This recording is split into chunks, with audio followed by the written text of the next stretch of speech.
पिता और पुत्र और पवित्र आत्मा के नाम पर हमारे प्रभु यीशु क्रिस्त की कृपा, ईश्वर का प्रेम और पवित्र आत्मा का साथ आप सबको प्राप्त हो। आत्मा के साथ क्रिस्त में प्यारे भाई बहनों, इस मिसा बलिदान को हमारे धर्म प्रांत के हर एक परिवार के लिए मैं चढ़ा रहा हूं और साथ ही साथ जो भाई बहन, जो परिवार अपने अलग अलग आवश्यकताओं के लिए प्रार्थना करने के लिए इच्छा प्रकट की है, उन सबों का प्रार्थना के लिए भी इस मिसा को हम चढ़ाते हैं। आज के भोजन विधि में कलीसिया हमें पाठों द्वारा एक खास बात को सिखाते हैं कि हमारे अगल बगल में, हमारे जीवन में, हमारे परिवार में, हमारे स्कूल में, हमारे पल्ली में ईश्वर ने कई प्रकार का महान कार्य छिपाया, लिखे रहे। इन महान कार्यों को देखना, परखना, समझना और स्वीकार करना, ये बुद्धिमानी है। अक्सर क्या होता है, मम्मी पापा कौन सी बड़ी बात है, अगर कोई आंधी आए कनाडा से तो बहुत बड़ी बात होती है, और मेरे स्कूल के टीचर सब कुछ बात बताए वो तो आम बात है। लेकिन कोई IIT से कोई महान प्रोफेसर आकर बताए तो ये बहुत बड़ी बात होता है। मैं ये नहीं कह रहा हूं वो बड़े बात नहीं है।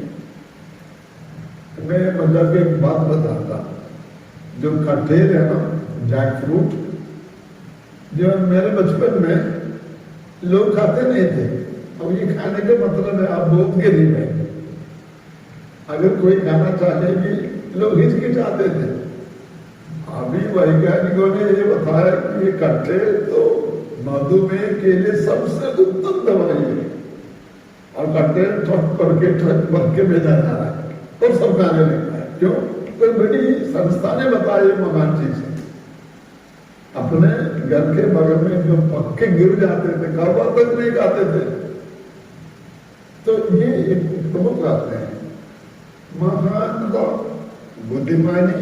ये हमारे छोटे भाई को हो सकता है, हमारी मम्मी में हो सकता है, पड़ोस में होता हो सकता नहीं होता है। उसको परखना, उसको स्वीकारना, उसको आदर करना। जहां तक प्रभु को अलग अलग स्थानों पर जाके सिखाया, चमत्कार के लोग बहुत स्वीकार किया। देखो कितना महान कार्य करता है, कितने अच्छे अच्छे बातें सिखाते हैं। एक ही बात वे अपने गांव में बताया, अपने गांव में किया, तो लोग क्या कहते ठीक है, अच्छे बात तो बताते हैं, महान कार्य तो करता है, लेकिन ये तो हमारा पड़ोस के बड़ाई जोसफ का लड़का है, ये कौन सा यूनिवर्सिटी गया है। तो ये एक प्रवृत्ति है। साधारण बातों पर महानता देखने का क्रम प्रभु चाहते हैं। साधारण बातों में भी महानता प्रभु ने छिपाया, उसको देखना, उसको स्वीकारना, तो जीवन बड़ा सफल हो सकता है। हमारा शरीर, ह्यूमन बॉडी, अगर उसको देखे समझे, चमत्कार, ईश्वर का एक चमत्कार, अगर उसके एक एक प्रक्रिया को समझे, तो आज प्रभु को धन्यवाद दें।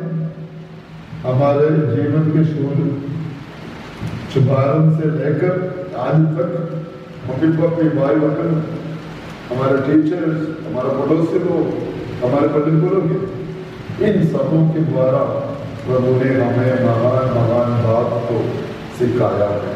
कई बार हम उसको स्वीकार नहीं, क्योंकि ये आम जनता है, ये आम परिवेश है। प्रभु से माफी मांगते हैं, सबसे प्रार्थना करते हैं, प्रभु इन छोटे छोटे अवसरों पर, छोटे छोटे अवसरों पर तेरे महानता को देखने में तुझे धन्यवाद देते हैं, उसको स्वीकार करने हमें शक्ति और कृपा। हम अपने अन्य पापों के लिए भी प्रभु से पछतावा करते हुए माफी मांगे।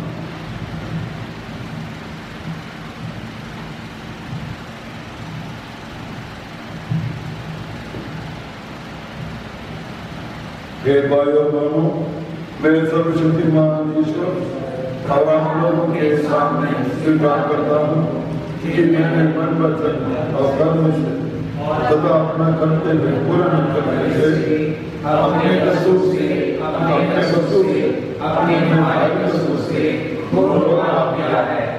इसलिए मैंने तुम्हारी गलती में से संतो और आप लोगों से ये भाई और बहनों विनती करता हूँ कि आप लोग मेरे लिए परमेश्वर से प्रार्थना करें। सर्वशक्तिमान ईश्वर हम लोगों पर दया करें और हमारे पाप क्षमा कर हमें अनंत जीवन प्रदान करें। आमीन।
हमें अनंत सुख प्रदान कर। हमारे प्रभु तेरे पुत्र यीशु क्रिस्त के द्वारा जो तेरे पिता पवित्र आत्मा के संग एक ईश्वर होकर युगानुयुग जीते और राज करते हैं। आमीन।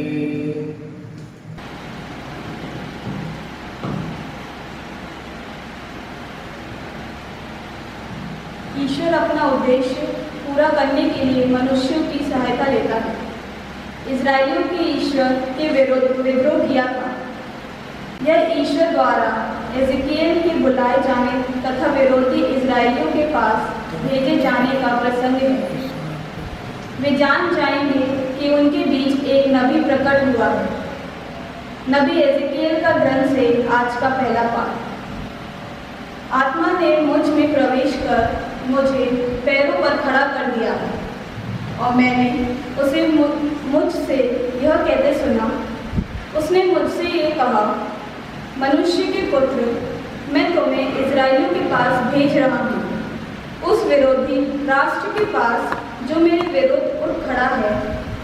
वे और उसके पुत्र आज मेरे विरुद्ध विद्रोह करते चले आ रहे हैं। उनके पुत्र हठी हैं और उनका हृदय कठोर है। मैं तुम्हें उनके पास यह कहने भेज रहा हूँ, प्रभु ईश्वर यह कहता है, चाहे वे सुने या सुनने से इनकार करें, क्योंकि वे विद्रोही हैं, किंतु वे जान जाएंगे कि उनके बीच एक नबी प्रकट हुआ है। यह प्रभु की वाणी है। ईश्वर को धन्यवाद। भजन अनुवाक्य। हमारी आंखें तब तक प्रभु पर टिकी हुई हैं जब तक वह हम पर दया ना करे। हमारी आंखें तब तक प्रभु पर टिकी हुई हैं जब तक वह हम पर दया ना करे। जिस तरह दास की आंखें स्वामी के हाथ पर टिकी रहती हैं, उसी तरह हमारी आंखें तुझ पर टिकी हुई हैं, तुझ पर जो स्वर्ग में निवास करता है। अनुवाक्य। हमारी आंखें तब तक प्रभु पर टिकी हुई हैं जब तक वह हम पर दया न करे। जिस तरह दासी की आंखें स्वामिनी के हाथ पे टिकी रहती हैं, उसी तरह हमारी आंखें तब तक अपने प्रभु ईश्वर पर टिकी हुई हैं जब तक वह हम पर दया ना करे। अनुवाक्य। हमारी आंखें तब तक प्रभु पर टिकी हुई हैं जब तक वह हम पर दया ना करे। हम पर दया कर, हे प्रभु, हम पर दया कर। हम तिरस्कार सहते सहते तंग आ गए हैं। हमारी आत्मा धनियों के उपहास और घमंडियों के तिरस्कार से तंग आ गई है। अनुवाक्य। हमारी आंखें तब तक प्रभु पर टिकी हुई हैं जब तक हम पर दया न करे।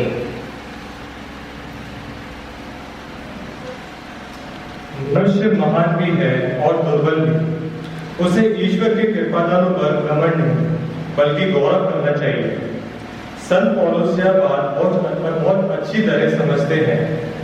वह अपनी कमजोरियों पर गौरव करते हैं, क्योंकि उनके द्वारा मसीह का सामर्थ्य प्रकट होता है। कुरिन्थियों के नाम संत पौलुस का दूसरा पद से आज का दूसरा पाठ। मुझ पर बहुत सी असाधारण बातों का रहस्य प्रकट किया गया है। मैं इस पर घमंड न करूं, इसलिए मेरे शरीर में एक कांटा चुभा दिया गया है। मुझे शैतान का दूत मिला है ताकि वह मुझे उसे मारता रहे और मैं घमंड ना करूं। मैंने 3 बार प्रभु से विनती की है कि यह मुझसे दूर हो जाए, किंतु प्रभु ने कहा, मेरी कृपा तुम्हारे लिए पर्याप्त है, क्योंकि तुम्हारी दुर्बलता में मेरा सामर्थ्य पूर्ण रूप से स्पष्ट हो जाता है। इसलिए मैं बड़ी खुशी से अपनी कमजोरियों पर गर्व करूंगा, जिससे मसीह का सामर्थ्य मुझ पर छाया रहे। मैं मसीह के कारण अपनी कमजोरियों, अपमानों, कष्टों, अत्याचारों और संकटों पर गौरव करता हूँ, क्योंकि मैं जब दुर्बल हूँ तभी बलवान हूँ। क्या प्रभु की वाणी है? ईश्वर को धन्यवाद।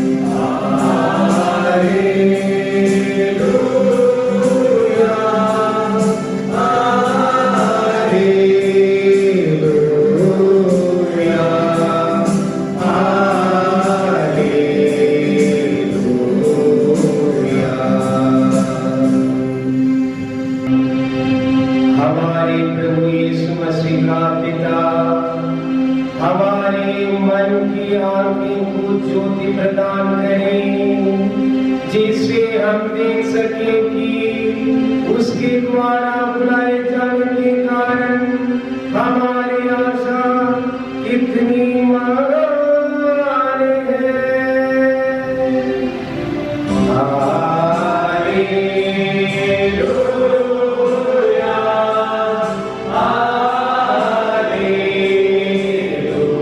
Hallelujah, hallelujah.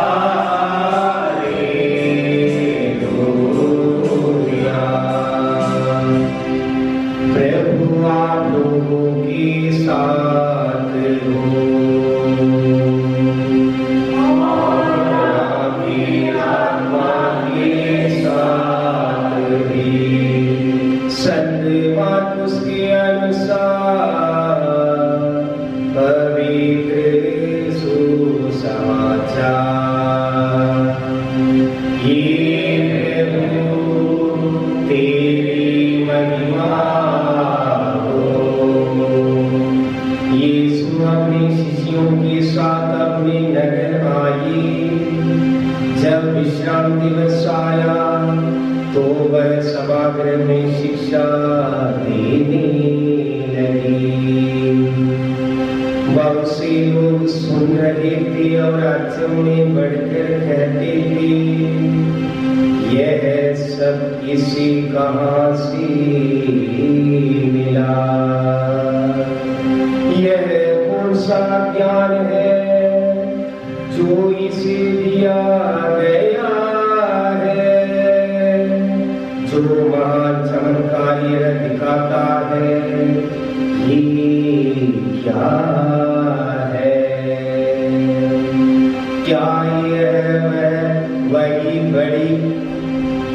बड़ी नहीं है मरियम का बेटा याकूब, यूसुफ, यहूदा और सीमोन का भाई?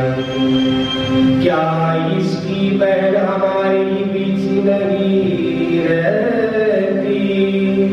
और यीशु में विश्वास में कर सके। यीशु ने उनसे कहा, अपने नगर, अपने कुटुंब और अपने घर में नबी का आदर नहीं होता। वह वहाँ कोई चमत्कार नहीं कर सके। उन्होंने केवल थोड़े से रोगियों पर हाथ रखकर उन्हें अच्छा कर दिया। उन लोगों के अविश्वास पर यीशु को बड़ा आश्चर्य हुआ। यह प्रभु का दिव्य सुसमाचार है।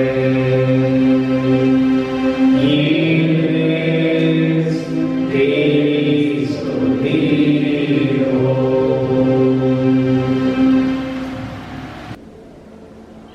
क्रिस्त में श्रद्धेय स्वामी जी और मेरे प्रिय भाई और बहनों, आज हम वर्ष का 14वां इतवार मनाते हैं और इस 14वें इतवार में जो भी पाठ हमें दिए गए हैं वो नबियों के ऊपर हमें केंद्रित करते हैं। आज का सुसमाचार में हम देखते हैं कि प्रभु यीशु कहते हैं कि एक नबी का उसके नगर में, उसके शहर में आदर सत्कार नहीं होता है, लोग उसे अपनाते नहीं हैं। और यह सही है। जिसे हम जानते हैं, जिन लोगों को हम पहचानते हैं, उनकी खूबियों को हम जानते हैं और वह हमारे लिए इतना महत्व नहीं रखते। आज के मिसा की शुरुआत में स्वामी जी ने हमें एक उदाहरण दिया कटहल का, कि पहले कटहल को लोग ये समझ के खाते थे कि यह सिर्फ गरीब लोगों के लिए है, या निचले जो लोग रहते हैं वही लोग इसका ज़्यादा सेवन करते हैं। परंतु आज उसी कटहल को एक दवाई, एक औषधि के रूप में प्रयोग किया जाता है। लोग उसका महत्व जानते नहीं। अब हम देखते हैं कि जो हमारे साथ में व्यक्ति रहते हैं, जो हमारे साथ में अपना जीवन बिताते हैं, हम उन सभी को अच्छी तरीके से जानते हैं। और अगर वो कोई अच्छे बड़े काम करने लगते हैं तो हमारा उनके प्रति व्यवहार यही रहता है कि मैं इसे जानता हूं या मैं इसे जानती हूं। हम भूल जाते हैं कि किस तरीके से वो व्यक्ति आगे बढ़ा है, अच्छे काम किया है। लोगों के अंदर नकारात्मक और सकारात्मक दो विचारधाराएं उत्पन्न हो जाती हैं। सकारात्मक तरीके से लोग सोचते हैं कि इस व्यक्ति ने बहुत मेहनत करके, कड़ा परिश्रम करके अपने आप को उस जगह तक पहुंचाया है। और नकारात्मक तरीके से लोग सोचते हैं कि ये इसे कैसे प्राप्त हुआ, ये इसे कहां से मिला। यही प्रभु यीशु के साथ में हुआ। जब प्रभु यीशु अपने नगर जाते हैं उन्हें शिक्षा देने के लिए, उन्हें चंगा करने के लिए, तो लोग बोलते हैं कि इन्हें यह सब कहां से मिला, किसके द्वारा यह सब इन्हें प्राप्त किया। इनके भाई को, इनके माँ बाप को तो हम जानते हैं, वो तो हमारे साथ ही रहते हैं, फिर कहां से इसे यह बुद्धि प्राप्त हुई। ऐसा ही होता है जब हम हमारे जीवन में देखें कि हमारे पड़ोसी, हमारे बंधुगण या हमारे मित्र वह हमसे जब आगे निकल जाते हैं तो हमारी भी प्रतिक्रिया उनके प्रति कुछ इसी तरीके से होती है। कुछ लोग बहुत खुश होते हैं यह सोच के कि किस तरीके से क्या परिश्रम करके व्यक्ति आगे बढ़ा है, परंतु उनके विपरीत ऐसे भी लोग हैं जो यह सोचते हैं कि किस तरीके से इसे यहां से प्राप्त हुआ। एक नबी प्रभु द्वारा चुना गया व्यक्ति है और प्रभु यीशु जो पिता के द्वारा इस संसार में आए, उन्हें पूरी शक्ति, सम्मान और वैभव प्राप्त हुआ था। उन्हें वह शक्ति प्राप्त थी कि वह रोगियों को चंगा करे, कोढ़ियों को उन्हें स्वस्थ प्रदान करे। और जो भी लोग प्रभु के पास आते थे अपनी परेशानियों को लेकर, दिक्कतों को लेकर, प्रभु यीशु उन सभी की बीमारियों को, उन सभी की चिंताओं को दूर किया करते थे। और शायद यही सोच के वो अपने गांव गए होंगे कि मैं अपने गांव के व्यक्तियों को चंगा करूंगा, परंतु गांव के लोगों ने उन्हें नकारात्मक रूप से देखा। हम सुसमाचार में सुनते हैं, अगर हमारे अंदर विश्वास नहीं है तो हम झनझनाती झान मात्र हैं। लोगों का विश्वास उनके ऊपर नहीं था, तभी उन लोगों ने प्रभु को अपनाया नहीं। कुछ इसी तरीके से हमारा जीवन भी है। जब हम अपने पड़ोसियों के साथ में रहते हैं, अपने लोगों के साथ में रहते हैं, हमें उनको लोगों को समझने की जरूरत है। उनके साथ जब हम जीवन बिताते हैं, हमें उनकी परेशानियों में उनकी सहायता करने की जरूरत है। हर परिस्थिति में उनके साथ रहने की जरूरत है। यही प्रभु यीशु हमें सिखाते हैं। प्रभु यीशु कहते हैं भ्रातृ प्रेम एक व्यक्ति के जीवन में बहुत जरूरी है, और यही भ्रातृ प्रेम के जरिए हम अपने जीवन को आगे बढ़ा सकते हैं, प्रभु के प्रेम में आगे बढ़ा सकते हैं। प्रिय भाई और बहनों, आज बहुत सुंदर तरीके से सुसमाचार हमें बताता है कि हमें लोगों पर विश्वास करना है और उन्हें सकारात्मक तरीके से देखना है। मुझे एक कहानी याद आती है। एक गांव में एक सर्कस कंपनी हुआ करती थी और गर्मियों का समय था। वहां एक दीपक नाम का व्यक्ति था जो उस सर्कस में लोगों को हंसाने का काम किया करता था। अचानक ऐसा हुआ कि सर्कस की तैयारियां हो गई थी, शो शुरू होने वाला था और करीब शाम के 6 बजे थे। उस शो के मैनेजर वह आता है और दीपक से कहता है कि यहाँ आग लग गई है। शो शुरू जहाँ होता है वहाँ अंदर आग लग गई है। अब हम शो कैसे शुरू करेंगे? जाके लोगों से कहो कि वह यहाँ से दूर चले जाएं। वह दीपक जो लड़का है दौड़ के आता है बाहर और लोगों से कहता है कि अंदर आग लग गई है, यहाँ से हमें जाना होगा, परंतु कोई उस पर विश्वास नहीं करता है। क्यों? यह सोच के विश्वास नहीं करते हैं क्योंकि यह एक हंसाने वाला व्यक्ति है, सर्कस में काम करने वाला व्यक्ति है, ये शायद मजाक कर रहा होगा और इस मजाक के जरिए किसी को हानि तो नहीं हुई परंतु लोगों ने विश्वास नहीं किया। कभी कभी ऐसा होता है हमारे साथ में भी कि हम अपना विश्वास कायम नहीं रख पाते हैं, चाहे वह ईश्वर के प्रति हो चाहे हमारे पड़ोसी के प्रति हो। हम महत्व नहीं समझते हैं जब हमारे साथ में लोग रहते हैं। स्वामी जी ने हमें एक और उदाहरण दिया कि जब हमारे माता पिता हमारे साथ है तो हमें कुछ बड़ा महत्व नहीं लगता है उनका, परंतु बाहर से कोई व्यक्ति आता है हम उनके ऊपर ज़्यादा ध्यान देते हैं।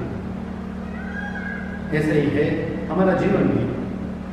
कभी कभी हम ये भूल जाते हैं कि हमें किसको महत्व देना है। आइए भाई और बहनों, हम इन पाठों के जरिए मनन चिंतन करें कि प्रभु हमसे कहते हैं कि हम सभी को एक साथ प्रभु में विश्वास करना है, एक दूसरे की सहायता करना है और एक दूसरे के प्रेम में बने रहना है। तब जाके हम प्रभु के प्रेम का मर्म समझ सकते हैं, तब जाके हम एक दूसरे का आदर सत्कार कर सकते हैं। आइए हम इस विश्वविद्यालय में हम सभी के मनोरथों के लिए प्रार्थना करें और प्रभु से यही निवेदन करें, यही विनती करें कि हमें एक दूसरे को समझने के लिए प्रेम देने की कृपा करें। आमीन।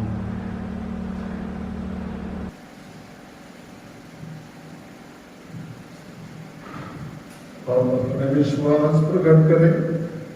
मैं सर्वशक्तिमान पिता स्वर्ग और पृथ्वी सर्वदृश्य और दृश्य वस्तुओं के सृष्टिकर्ता एक ही ईश्वर में विश्वास करता हूँ।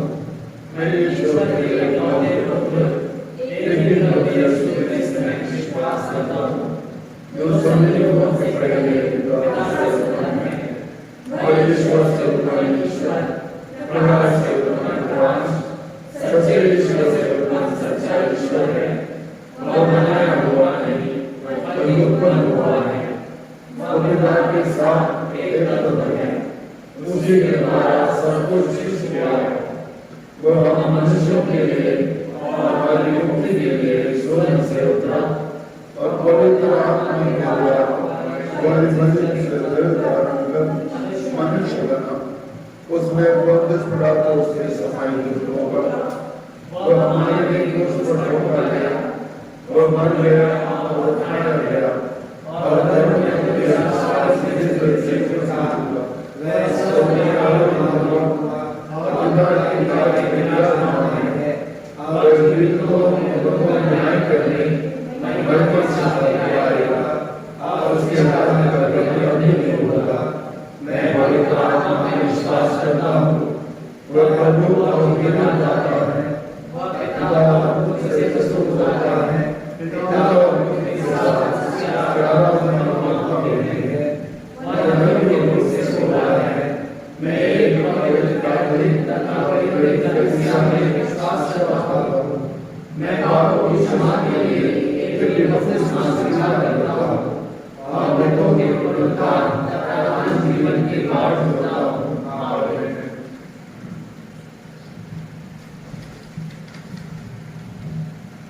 प्रिय भाइयों बहनों, जब हम ईश्वर को अपने पिता स्वीकार करते और उसकी इच्छा तथा योजना के अनुसार जीवन बिताते हैं, तब हम उसके वरदानों और कृपादानों को प्राप्त करने के योग्य होते हैं।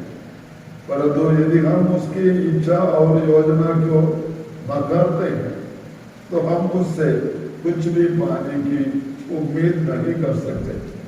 अब प्रभु यीशु के माध्यम से उससे अपनी समस्त आवश्यकताओं के लिए प्रार्थना करें और कहें, हे पिता, हमारी प्रार्थना सुन। ये पिता हमारी प्रार्थना सुन। हम अपने संत पिता, अपने सभी धर्माध्यक्षों, पुरोहित गणों और धर्म समाजियों के लिए प्रार्थना करें कि कलीसिया के मार्गदर्शक होने के नाते वे क्रिस्तीय विश्वासियों के बीच यीशु की सच्ची शिक्षा को प्रस्तुत कर सकें। इसके लिए हम पिता ईश्वर से प्रार्थना करें। ये पिता हमारी प्रार्थना सुन। हम दुनिया भर में फैले क्रिस्तियों के लिए प्रार्थना करें कि वे यीशु मसीह के अनुयायी होने के नाते उसके जीवन, वचन और कार्य को दुनिया के कोने कोने में फैला सकें। इसके लिए हम पिता ईश्वर से प्रार्थना करें। ये पिता हमारी प्रार्थना सुन। हम पवित्र कैथोलिक कलीसिया के लिए प्रार्थना करें कि वे अपनी निस्वार्थ सेवा भावना और सहायता के द्वारा विश्वासियों के लिए धैर्य, सत्य, न्याय और आशा की एक मिसाल बन सके और यीशु तथा नबियों की तरह भविष्य कथन की भूमिका निभा सके। इसके लिए हम पिता ईश्वर से प्रार्थना करें। ये पिता हमारी प्रार्थना सुन। हम अपने देश की सरकार और सत्ताधारी अधिकारियों के लिए प्रार्थना करें कि वे मानवाधिकारों का हनन न करें, बल्कि नागरिकों के उत्थान, विकास तथा कल्याण के लिए कार्य करें। इसके लिए हम ईश्वर से प्रार्थना करें। ये पिता हमारी प्रार्थना सुन। हम इस पवित्र बलि समारोह में उपस्थित अपने सभी भाई बहनों के लिए प्रार्थना करें कि हम अपनी दुर्दशाओं से निराश न हो, बल्कि ईश्वर पर पूर्ण भरोसा रखें ताकि वह हम पर दया करें और हमारी दुर्दशाओं से हमें उबार सके। इसके लिए प्रार्थना करें। ये पिता हमारी प्रार्थना सुन। हम प्रार्थना करते हैं उन सभी परिवारों के लिए, उन सभी भाई बहनों के लिए जो आज के इस मिसा मिलाद में अपने लिए प्रार्थना मांगे हैं। प्रभु उन सबों के प्रार्थना स्वीकार करें। प्रभु की कृपा से वर्षा का कृपा हमें जल्द मिल सके। कोरोना बीमारी से ईश्वर इस दुनिया को सुरक्षित रखें। इसके लिए प्रार्थना करते हैं। ये पिता हमारी प्रार्थना सुन। एक क्षण हम मौन होकर अपने निजी प्रार्थना ले प्रभु चरणों पर रखें।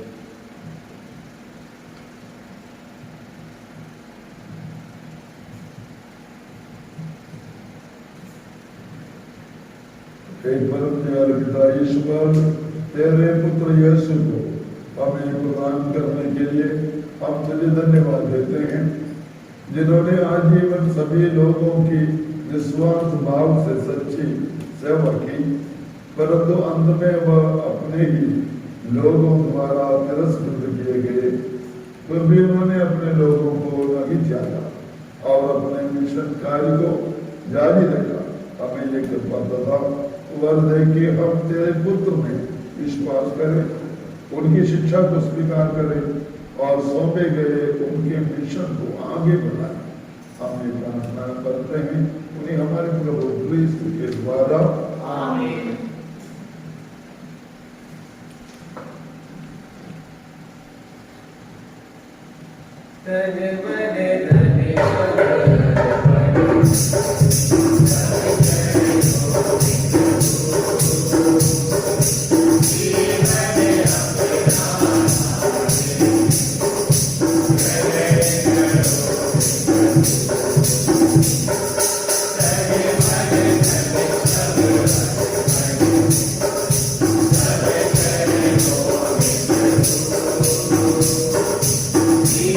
Amen.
भाई अब हम प्रार्थना कीजिए कि सर्वशक्तिमान पिता ईश्वर मेरा और आप लोगों का ये बलिदान स्वीकार करें।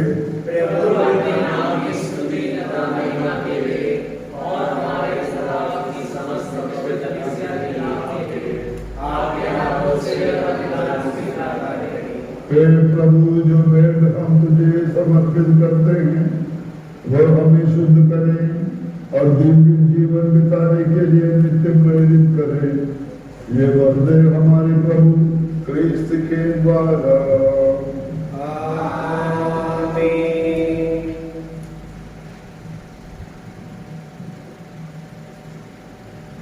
प्रभु आप लोगों के साथ हो।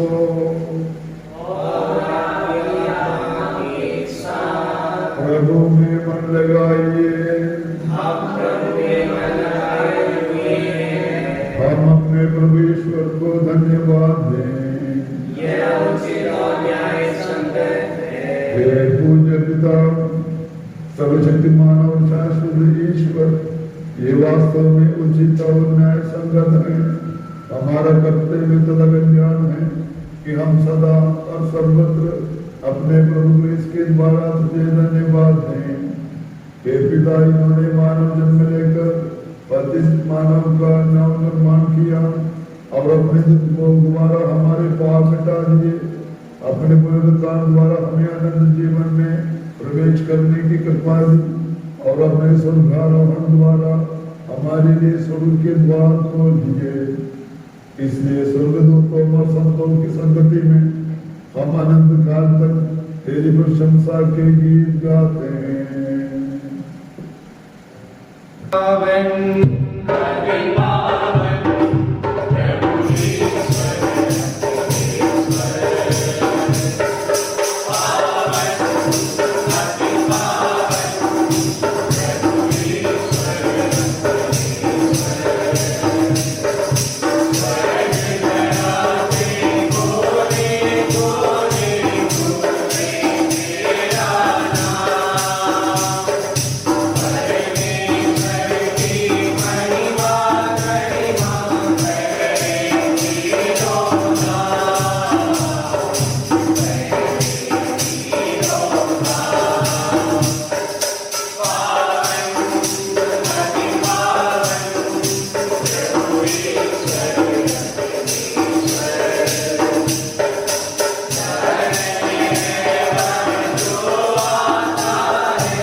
हे प्रभु, तू वास्तव में पवित्र है।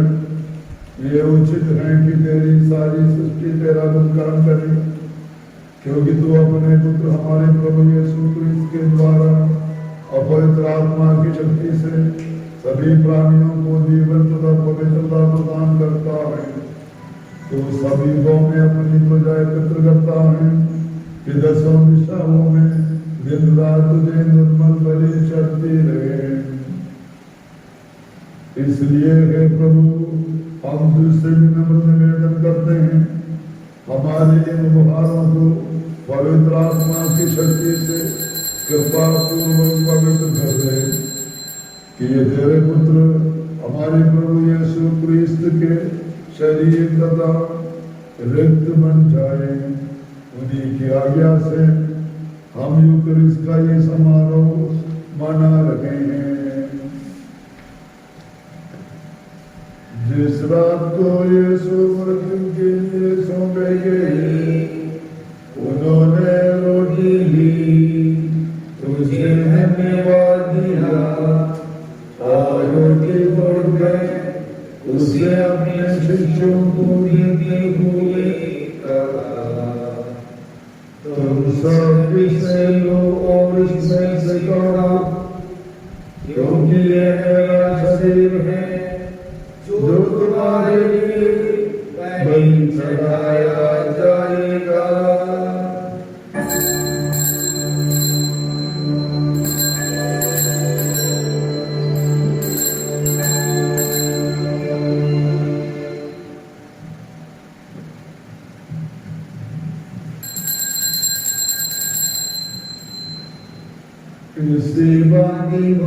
के बाद उन्होंने कटोरा लिया, तुझे धन्यवाद दिया और उसे अपने शिष्यों को देते हुए कहा, तुम सब इसे लो और इसमें से पियो, क्योंकि ये मेरे रक्त का कटोरा है, नवीन और अनंत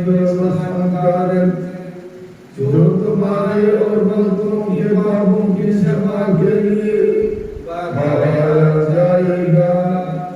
तुम मेरी सही में ये करो।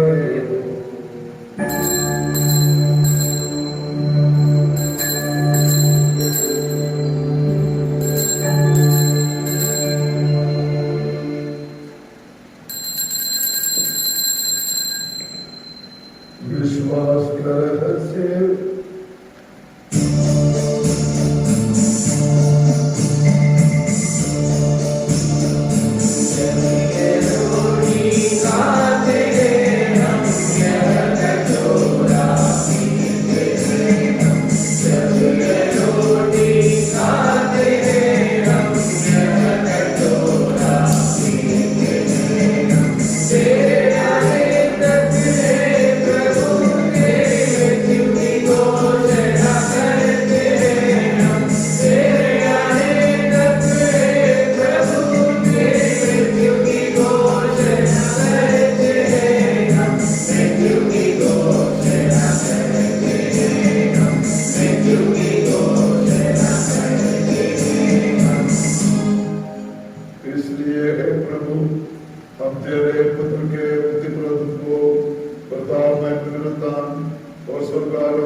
मुक्तिदाता के आदेश पर और दिव्य शिक्षा से सुदृढ़ होकर हम साहस के साथ प्रेम पूर्वक कहते हैं, ये हमारे पिता जो स्वर्ग में है, तेरा नाम पवित्र किया जाए, तेरा राज्य आए, तेरी इच्छा जैसे स्वर्ग में है ऐसे पृथ्वी पर भी पूरी हो।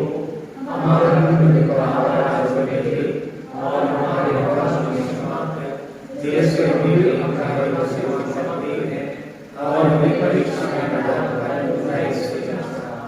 हे प्रभु, हम तुझसे प्रार्थना करते हैं, सभी बुराइयों से हमें बचाओ और इस जीवन में हमें कृपा पूर्वक शांति प्रदान कर।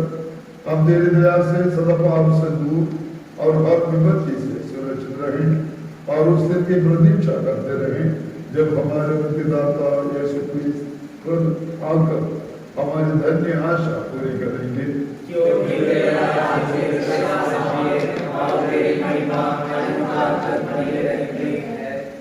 हे प्रभु यीशु क्रिस्त, तूने अपने प्रेरितों से कहा है, मैं तुम्हारे लिए शांति छोड़ जाता हूँ, अपनी शांति तुम्हें प्रदान करता हूँ। तू हमारे पापों पर नहीं, अपने कलीसिया के विश्वास पर दृष्टि डाल और कृपा पूर्वक उसे शांति तथा एकता प्रदान कर। तो युगानुयुग जीता और राज्य करता है। आमीन। प्रभु की शांति सदा आप लोगों के साथ हो। परस्पर शांति अभिमान करें। ईश्वर की मेहंदी संसार के पाप लेता है, हम पर दया कर। ईश्वर की मेहंदी संसार के पाप लेता है, हम पर दया कर। ईश्वर की मेहंदी संसार के पाप लेता है, हमें शांति प्रदान करे।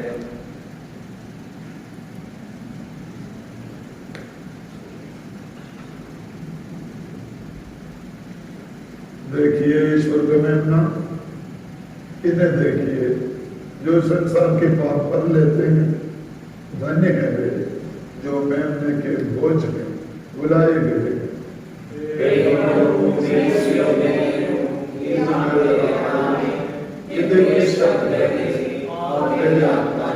हो जाएगी।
हे प्रभु, तूने हमें महान उपहारों से पोषित किया है, हमें मुक्ति का पुरस्कार प्रदान कर और हम सदा तेरी स्तुति करते रहेंगे।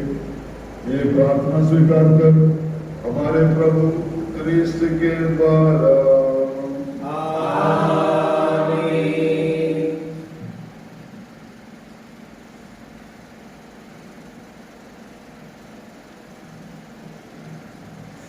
प्रभु आप लोगों के साथ हो।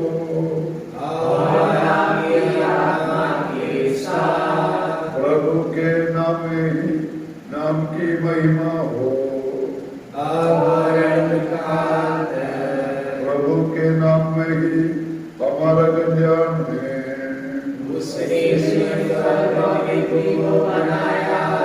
और सर्वशक्तिमान ईश्वर पिता, पुत्र और पवित्र आत्मा आप लोगों को आशीर्वाद प्रदान करें। आप लोग विदा दे, मिस्सा संपन्न हुआ। ईश्वर को